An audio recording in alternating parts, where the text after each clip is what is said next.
অন্নদা একাদশী ব্রতের মাহাত্ম্য কথা। এই ভাদ্রবতী কৃষ্ণপক্ষিয়া অন্নদা একাদশী মাহাত্ম্য ব্রহ্মবৈবর্ত পুরাণে বর্ণনা করা হয়েছে।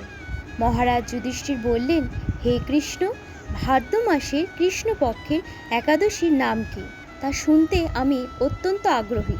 শ্রীকৃষ্ণ বললেন, হে রাজন, আমি সবিস্তারে এই একাদশীর কথা বর্ণনা করছি, আপনি একাগ্রচিত্তে শ্রবণ করুন।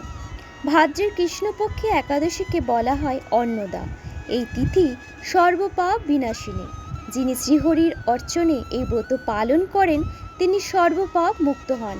এমনকি এই ব্রতের নাম শ্রবণেই রাশি রাশি পাপ বিদরিত হয়ে যায়।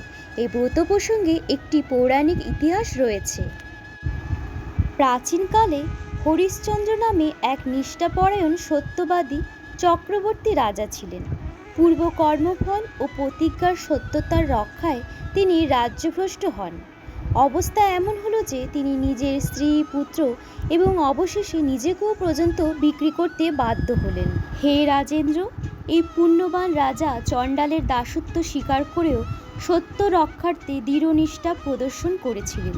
তিনি শ্মশানে মৃত ব্যক্তির বস্ত্র কর রূপে গ্রহণ করতেন। এইভাবে তার বহু বছর কেটে গেল। দুঃখ সাগরে নিমজ্জিত হয়ে কী করি, কোথায় যাই, কিভাবে এই দুর্দশা থেকে উদ্ধার পাই, এই চিন্তায় তিনি দিনরাত্রি বিভোর হলেন। এমন সময় দৈবকর্মে দুঃখী গৌতম ঋষি রাজার কাছে এলেন। রাজা মুনিকে দর্শন করে ভক্তি ভরে প্রণাম করলেন। করজোড়ে তার সামনে দাঁড়িয়ে একে একে নিজের সমস্ত কথা জানালেন। রাজার দুঃখের কথা শুনে মুনিবর বিস্ময়াপন্ন হলেন।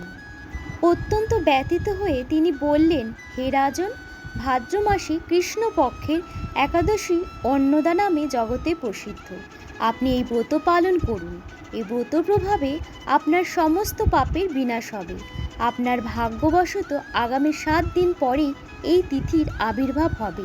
এই দিন উপবাস থেকে রাত্রি জাগরণ করবেন। এইভাবে ব্রত উদযাপনে আপনার সমস্ত পাপ ক্ষয় হবে। হে রাজন, আপনার পূর্ণ প্রভাবে আমি এখানে এসেছি জানবেন।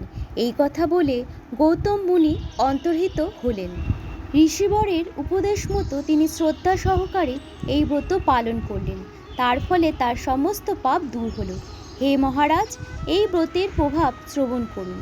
যথাবিধি এই ব্রত পালনে বহু বছরের দুঃখ ভোগের অবসান হয়। ব্রতের প্রভাবে রাজা হরিশ্চন্দ্রের সকল দুঃখ সমাপ্ত হলো। পুনরায় তিনি স্ত্রীকে ফিরে পেলেন এবং তার মৃতপুত্র জীবিত হল।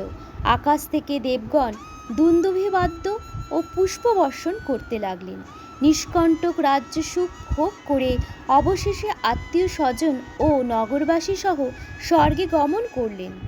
যে মানুষ নিষ্ঠা সহকারে এই ব্রত পালন করেন তিনি শ্রীহরির চরণে ভক্তি লাভ করে অবশেষে দিব্যধামে গমন করেন।